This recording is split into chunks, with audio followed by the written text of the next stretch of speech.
Before we get into the video, could everyone please subscribe to my Endless Diary Tales channel? Thank you so much. Oliver Hahn has a female brother. Their relationship is so close that they sleep in the same bed and share the same ice cream. I asked them to keep their distance. He impatiently responded, "If something were to happen, it would have happened already. Can't you give us some trust?" Fine. I turned around and found myself a male best friend. Chapter 1. Oliver once again stayed out all night with Simona Jiang. I remained calm. He came back at noon, bringing dim sum from Hung Fu restaurant. Seeing me, he rarely offered an explanation. It's been a long time since we had a gathering. We drank a lot, so we found a gaming hotel to sleep. But this time we didn't share the same bed. I slept on the floor. He emphasized this point. After all, we had a huge fight over this issue last time. I accused him of being married yet having no sense of boundaries, insisting on confronting Simona. Simona is a girl who grew up playing with them in the same neighborhood. Although she's a girl, she has a carefree personality. She treats everyone like a buddy. I've seen more than once Simona sitting on their laps without any hesitation, joking and laughing, even sharing the same glass without a care. Initially, he patiently explained. Then he got annoyed and directly threw out a sentence. "If something were to happen, it would have happened already. You wouldn't even have married me," and slammed the door as he left. The ridiculous thing is, his friends advised me, "Simona grew up with us, she's just like that. Oliver sees her as a kid." A kid? Is 25 still considered a kid? I was so disgusted that I said if he didn't know how to keep boundaries, we'd get divorced. Since then, Oliver indeed kept a distance from Simona for a while, but the result was that Simona would deliberately make sarcastic comments in public. "Sis, look, I'm not sitting next to Ollie, right? Ollie, you better not join us for the second round, lest Sis gets angry. Ollie isn't the same Ollie anymore." With a leash around his neck, I dare not get close. She said these things, always making sure I was present. Naturally, it created a subtle atmosphere. Over time, I became known as someone petty, jealous, and unreasonable. My relationship with Oliver also started to become distant and indifferent from that time. Returning to the present, I looked at the takeaway box in Oliver's hand. What used to be my favorite food now seemed tasteless. Oliver noticed my indifference, put the box on the table, walked over to hug me, and spoke with a soft coaxing tone. "Honey, didn't you always want to watch that movie? Today I'm not going to the office. Let's go watch it together." That movie was something I had been looking forward to for a long time. When it was released, I invited Oliver. He said he was busy. But a few days later, I saw Simona showing off movie tickets on her social media. 2 tickets. Although there were no faces in the picture, the hand with distinct knuckles and the wedding ring on the ring finger was unmistakably Oliver's. I smelled a faint scent of pear blossom on Oliver and coldly refused. "No need." I continued to pack my luggage. "Rita." Oliver's voice held a hint of anger. He grabbed my hand, stopping my actions. "Are you playing the runaway game again? I've already said that nothing happened between Simona and me." "I know." I calmly pulled my hand back. "You two are just siblings." It seemed like he was choked by my words. Oliver's face showed discomfort, and he let go of my hand, frowning. "Then what's your problem now?" "I'm going on a business trip," I explained. Oliver's face turned even darker, staring at me for a long time as if trying to find any trace of pretense. But there was nothing. My reaction remained calm because I no longer cared. Who he watched movies with, who he stayed out all night with, who he dated. It didn't matter anymore. Chapter 2. Seeing that I wasn't angry, Oliver became even angrier. He seemed convinced that I was sulking and was determined to make amends. He took out his phone and started frantically searching for movie tickets. I watched him anxiously search. Finally, I couldn't help but softly remind him, "That movie has already been taken down." Oliver's finger froze on the screen. In that moment, I saw a myriad of emotions flash across his face. The air was filled with silent tension. The food on the table grew colder bit by bit. I bent down, packed the last item into my suitcase, and closed it. After that day, Oliver suddenly became very enthusiastic towards me. During the few days I was on a business trip, he would greet me regularly and ask repeatedly about my return time. I told him. On the day of my return, as I left the airport, I saw his car, a black Bugatti, parked by the roadside. Seeing me, he quickly got out of the car, naturally walked over and took my suitcase. But when we reached the car, I saw Simona in the passenger seat. She was lounging with her legs up, her hand resting on the car window. Seeing me, she smiled sweetly. "Sis, I'm just hitching a ride. I'll let you have the front seat in a bit." She grinned cheekily, saying this but not showing any intention of moving. Oliver, having put away the luggage, saw me standing still and spoke somewhat uncomfortably. She happened to be nearby, so I gave her a ride. She gets carsick, so I let her sit in the front for this part of the journey. In previous arguments, I had complained about Simona always taking the front seat during our trips. But before I could say anything, Simona poked her head out of the window, her eyes twinkling as she responded, "Thank goodness Ollie was nearby today. Otherwise, in that godforsaken place I live, I wouldn't even be able to get a taxi." Sis, if you don't believe me, there are chat logs in the group. That group was created by their childhood friends from the same neighborhood. I wasn't in it. Of course, if Ollie had left me stranded, I would have tattled to our godparents, Simona continued, pretending to punch Oliver in the chest. Halfway through, she seemed to remember something, pulled back and blinked at me nervously. "Sis, I'm just used to this, no other intentions." Since the big fight with Oliver, Simona went from being completely unrestrained with her touchy-feely behavior to pretending to be cautious. It seemed like my nitpicking had made her deliberately keep her distance from Oliver. But if Simona really wanted to keep her distance, why did she soon start staying out all night with them again, having private dates? I could even sense the subtle challenge in her eyes. In the past, such tricks would have infuriated me. But now I was too tired to deal with it. Even when Oliver asked Simona to get out of the car, I simply waved it off and opened the back door. "It doesn't matter. I have a friend who's also heading our way. I'll sit in the back with him." "A friend? Where?" Before Oliver could react, someone called my name. Turning around, my expression changed instantly. There, with broad shoulders and a narrow waist, dressed flamboyantly, a handsome guy dragging a suitcase hurried over. As soon as he stopped, he complained to me, "Rita, you left me behind. I just turned around to get my suitcase and you were gone." The man then pitifully clung to my arm, whining, "I don't know anyone here. You have to take care of me." This scene left Oliver and Simona both stunned. Soon Oliver reacted, grabbing me.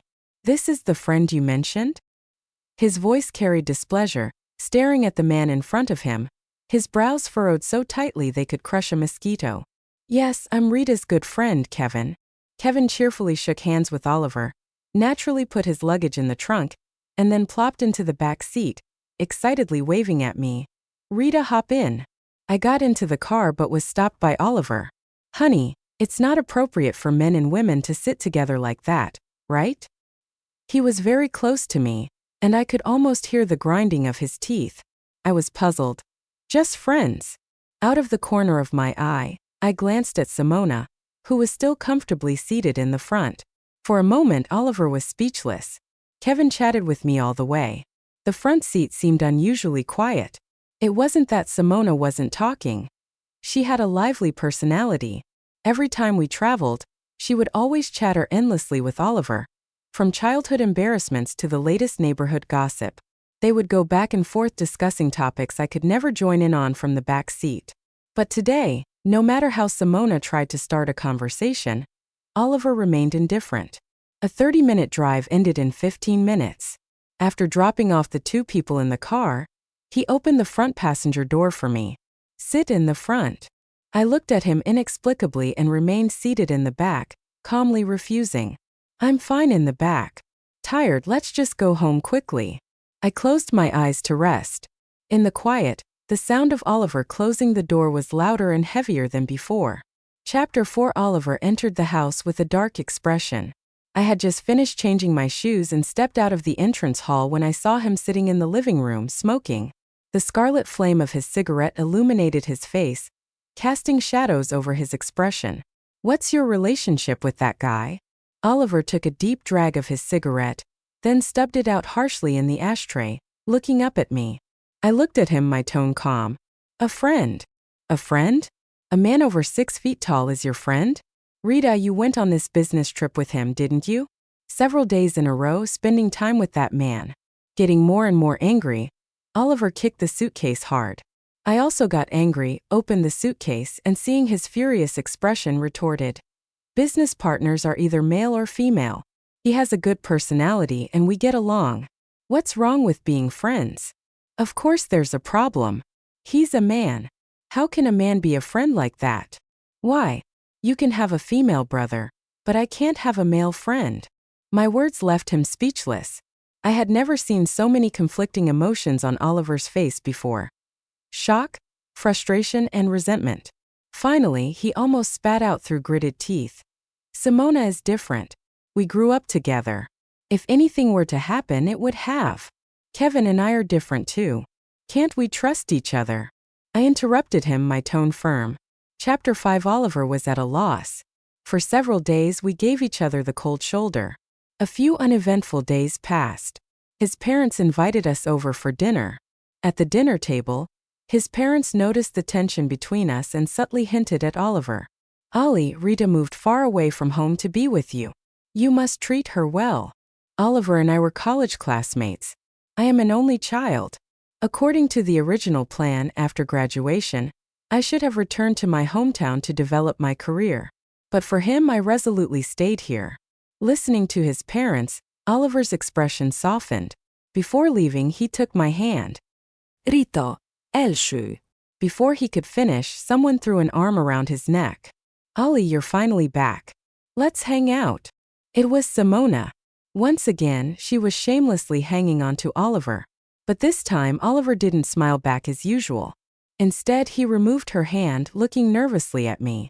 Simona noticed too, clicked her tongue, and started making exaggerated expressions. "Oh, it's sis." Saying this, she took a deliberate step back, landing right in the arms of a group of people who had followed us. "Oliver, you didn't even show up in the group chat. If Simona hadn't seen you, we would have missed you. Yeah, everyone's here. Let's hang out." A group of people started jeering. Oliver's face clearly showed he was tempted. But unlike before, he didn't immediately agree. Instead, he looked at me for approval. Everyone noticed. Although married, this group was somewhat distant from me. Firstly, because I wasn't part of their circle, and secondly, because of Simona. Whenever I was present, they felt restrained. "How about you join us?" Oliver tentatively asked me. Almost simultaneously, I sensed the tension in the air. Simona's reaction was the most obvious. She pouted and kept making eye signals to the others. Everyone was waiting for my answer, hoping I wouldn't go, yet hoping I'd let Oliver go. As they wished, I withdrew my hand from Oliver's, my voice calm and gentle, saying, "Then I'll take a taxi home." No one spoke. The atmosphere turned awkwardly silent. After a while, Oliver hesitated, looking relieved yet guilty. "Then I'll come back early." He gave a reassuring promise, and I just smiled, walking straight out of the courtyard. As I turned away, someone blurted out, "Oliver, did sis have a change of heart? Not jealous of Simona anymore? Letting you hang out with us." Chapter 6. At 11 o'clock at night, Oliver hadn't returned. I didn't ask because I had just made plans with Kevin. Along with a few other friends, we went to the most bustling bar in town. The pounding music hit our eardrums, bringing a sense of reckless abandon. Our group chose a spacious booth and quickly started having fun. After a few rounds of drinks, someone next to me suddenly got excited and pointed to a spot. "Whoa, that looks wild over there." Everyone perked up immediately and turned to look. I turned too and saw familiar faces at a nearby table. It was Oliver's childhood friends from the neighborhood. 7 guys and 1 girl, with the table piled high with bottles. Oliver was in the center seat. Though his face was unclear from this distance, his actions showed he was looking down at his phone. Soon, Simona snatched the phone from his hand, then straddled him, wrapping her arms around his neck and waving a bottle of alcohol. Everyone seemed used to it, even standing up to cheer.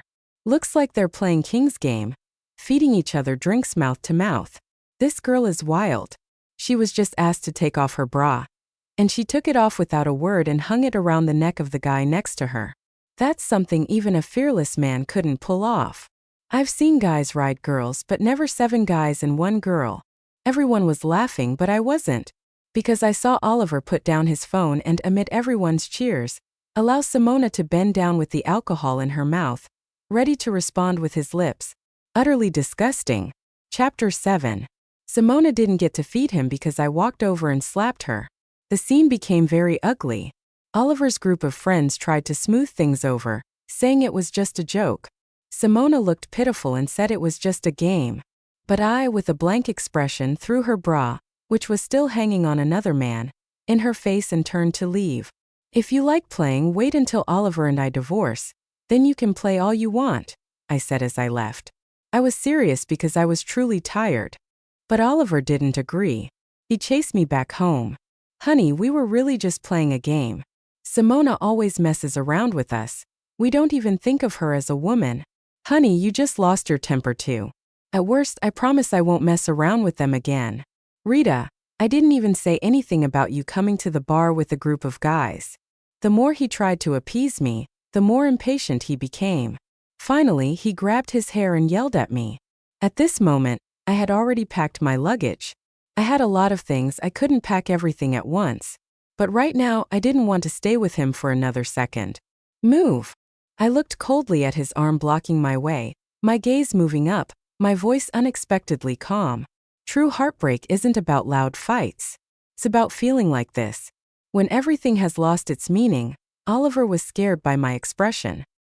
His tall figure slightly stiffened, his face flushed with alcohol, and he gritted his teeth. "Do you have to be so serious about this, Oliver? Can you accept me sitting on Kevin's lap like that?" I asked. Oliver froze. I sneered, taking a step closer. "You can't. You saw us sitting together in the back seat during a business trip and got mad at me for days. So why do you expect me to turn a blind eye?" "That's different," Oliver blurted out. "I'm a man, you're a woman. When I go out, no one takes advantage of me." Hearing Oliver's words, I was once again shattered. I even felt like I was meeting this person for the first time. My body trembled involuntarily, and I said in disbelief, "So you all knew? You knew Simona's behavior was wrong. It was wanton, it was disgusting.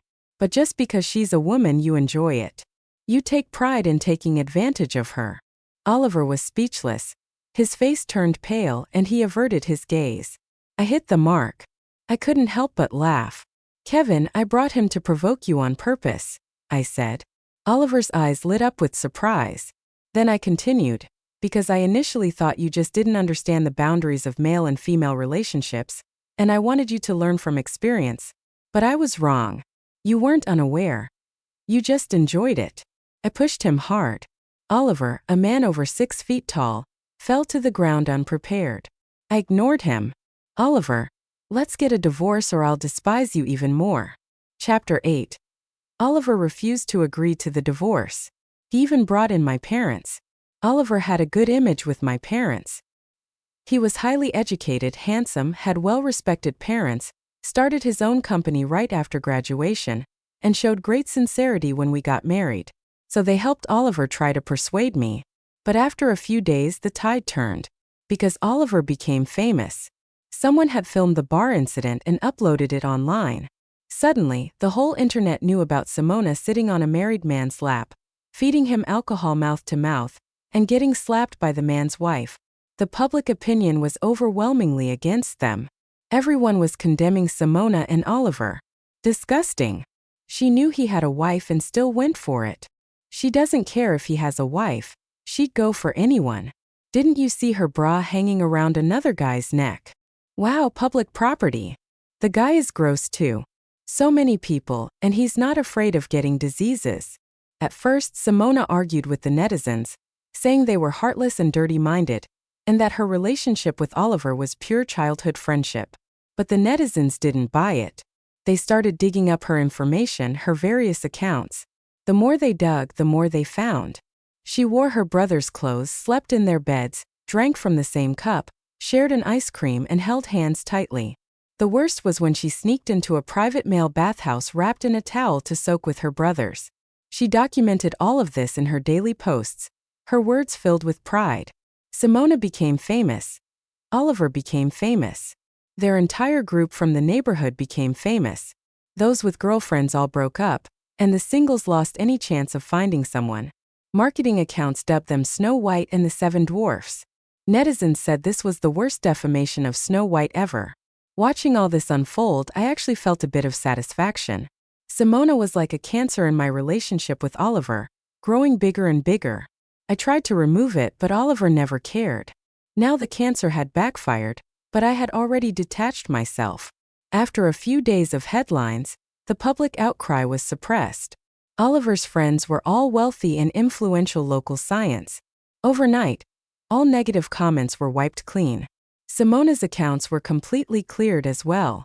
A few days later, Oliver's parents came to see me. They begged me to visit Oliver. He had drunk himself sick, vomiting blood. By the time they found him and took him to the hospital, he was in a deep coma, barely saved after a night of emergency care. On the hospital bed, he kept murmuring my name. I know Ollie was wrong this time, but for the sake of your marriage, please go see him. Rita, please, from his parents. I went to the hospital. Oliver had lost a lot of weight. The loose hospital gown hung on him, empty and forlorn. His face was pale, almost transparent. Only when he saw me did his desolate face light up a bit. I walked over, stopping his struggle to sit up. When will you be discharged? I asked. Oliver's eyes brightened, and he struggled to speak. Next week. Rita, does this mean you're willing to forgive me? I promise if you give me another chance, I'll never make the same mistake again. I'll keep my distance from Simona. When you're discharged, we'll file for divorce. I shattered his hope. Watching Oliver's face contort in pain, sweat beads forming on his forehead, sliding down his temples and face, his voice was rough, like it was filled with sand. Rita, I didn't cheat, you know that. It was all just fooling around. I promise I'll keep my distance from them. If you don't like it, Rita, I beg you, don't leave me. Seeing I was unmoved, Oliver fell off the bed, kneeling in front of me. He knocked over the four-stand, scattering everything on the ground, the needle twisting and cutting his hand. Blood splattering. A pitiful and tragic sight. When had Oliver ever been like this? He came from a good family, good looks. He always had girls around him. Proud as he was, when had he ever begged a woman to be moved? But I wasn't. I just looked down at him with no intention of helping, shaking my head. No. My coldness hurt Oliver. I could clearly feel his pain and despair, even a bit of incomprehension. It was Simona who came on to us. I didn't reject her, but I never did anything to betray you. Why can't you let it go? He shouted in despair. It seemed to pull at his wound, his waist and abdomen quickly soaked with blood, the red shocking to see. The commotion quickly brought in both our parents. Seeing this, the scene turned chaotic. Rita, Oliver made a mistake, but the main culprit is Simona. Oliver just treated her as a sister. He was also deceived. There's a saying, it takes 100 years to form a boat ride together, 1,000 years to sleep together as a couple. We've watched you and Oliver come this far. Does it really have to end like this? I promise, as long as you and Oliver don't divorce, from now on the house, the car, the company, and all the savings will be in your name.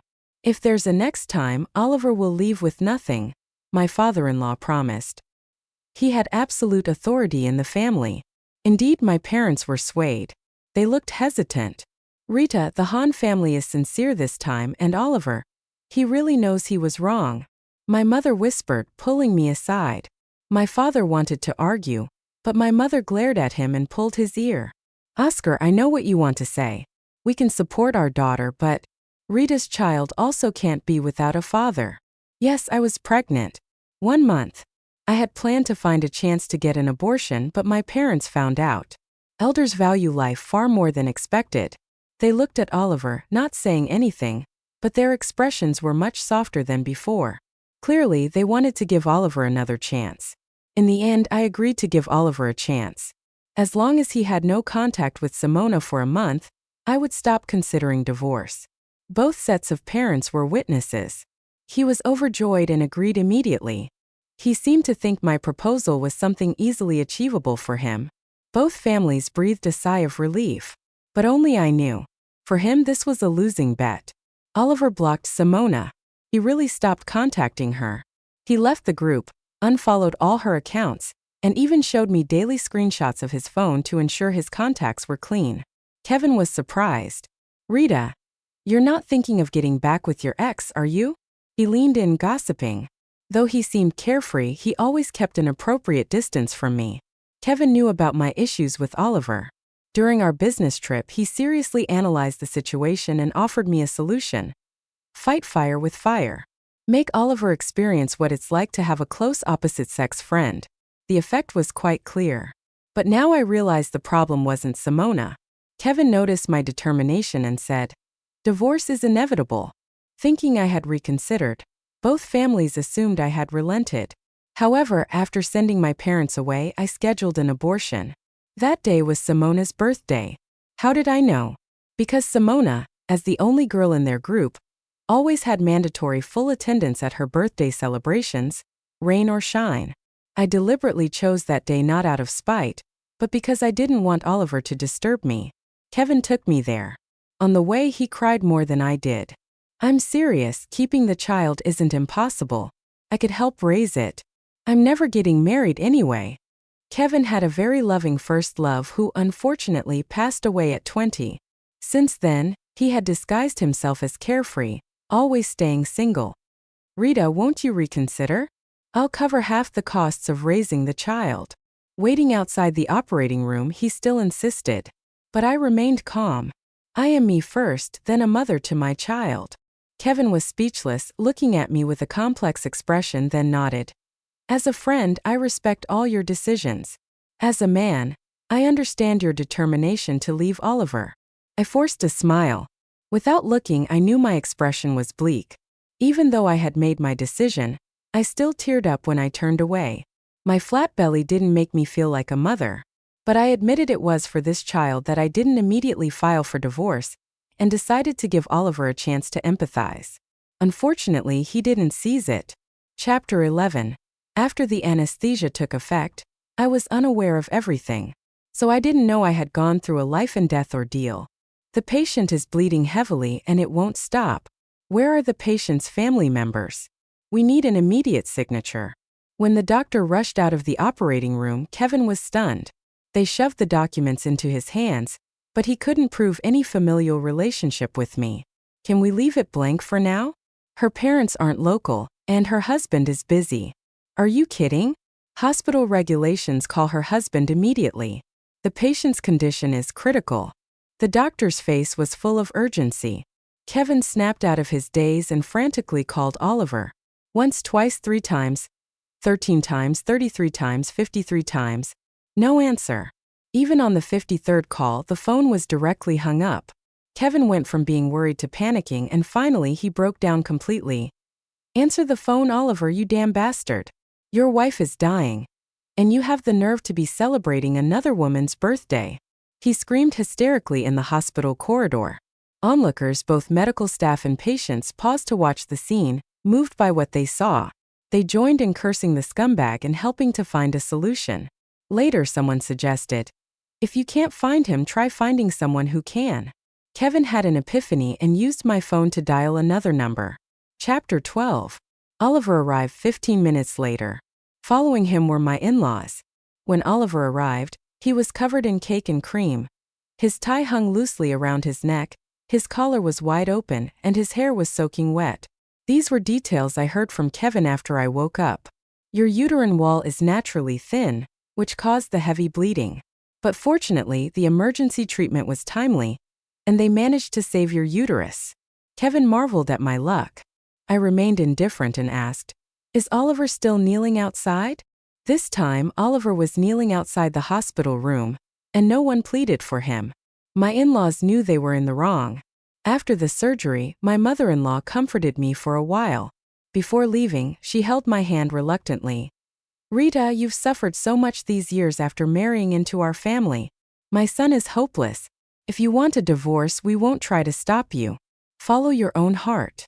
Coming back to the present, I met Kevin's complex gaze, remaining calm. "Help me out." Kevin wanted to persuade me, but he couldn't.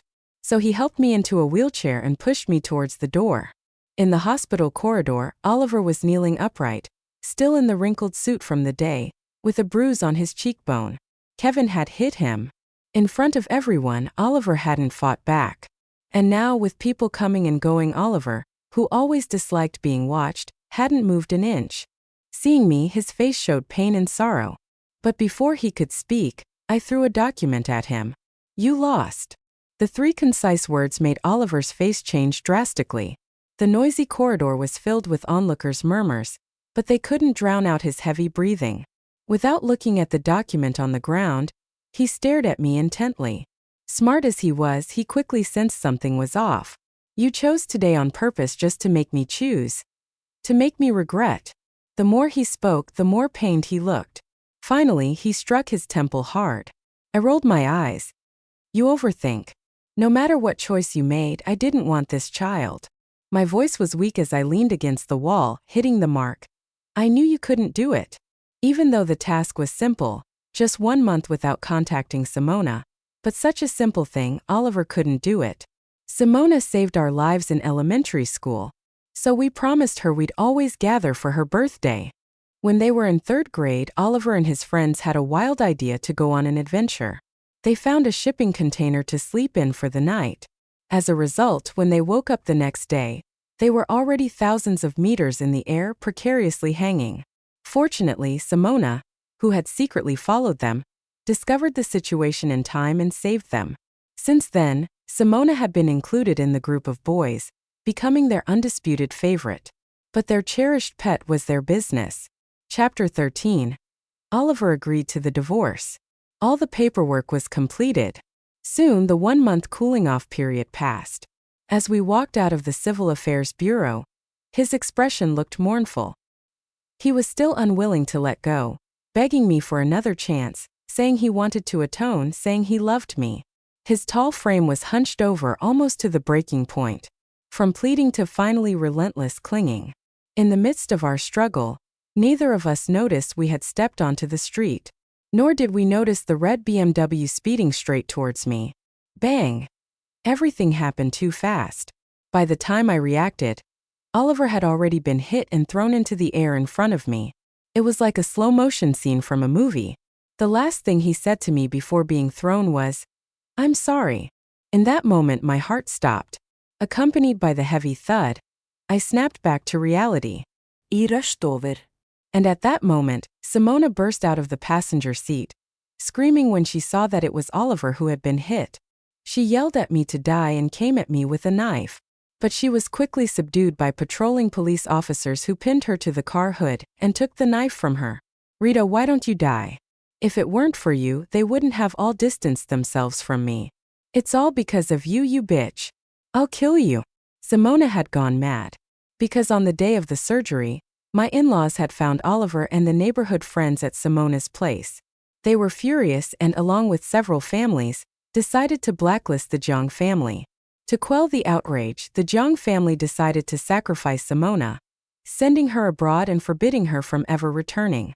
The young masters who had once treated her like a mascot immediately distanced themselves from her when it touched their own interests.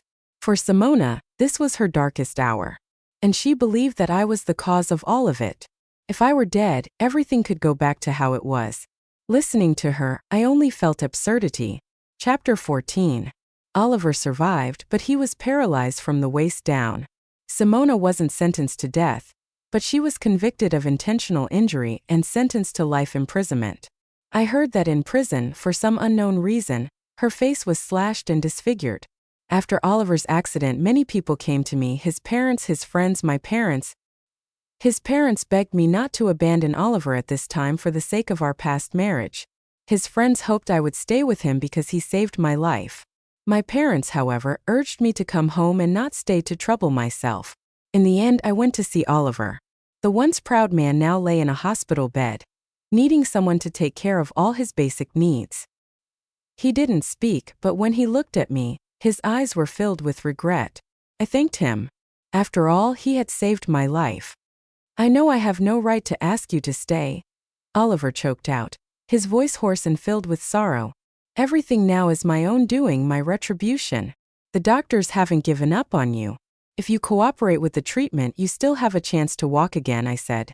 Oliver was visibly excited, looking at me with hope, nervously and cautiously asking, "So you're willing to?" "I'm going back home. You know I'm an only child. If it weren't for you, I would have returned home after graduation to start my career." My tone was calm and steady. In that instant, I saw Oliver's face darken like a sunflower losing its vitality. His eyes reddened, and his smile was bitter and self-mocking. I knew it. A cripple like me is meant to rot in the mud for the rest of my life. Oliver, we each have our own lives. You can no longer influence mine, and I shouldn't influence yours. I interrupted his self-pity. Maybe my gaze was too piercing, striking his heart. The room fell silent. Sunlight streamed through the window, casting a golden glow on me. Chapter 15. I went back home. I continued to hear bits and pieces about Oliver. Oliver took 2 years to walk again, but his illness delayed his company's progress, leading to its closure. Another New Year's came. Kevin sent me a message. Happy New Year. I received the message while helping my parents make dumplings. I wiped the flour off my hands and saw a selfie of him sitting alone on a balcony. I couldn't help but tease. Spending New Year's alone again? If you can't stand it, come to my parents' place. They'll take you in for a few days. He quickly replied, No, my partner wouldn't be happy. He was referring to his long-deceased first love. I raised an eyebrow and continued. Impressive, maintaining such gentlemanly conduct all these years. Of course, friends also need boundaries. I laughed. Looking up, I gazed out the window. It was snowing, and the scenery was beautiful.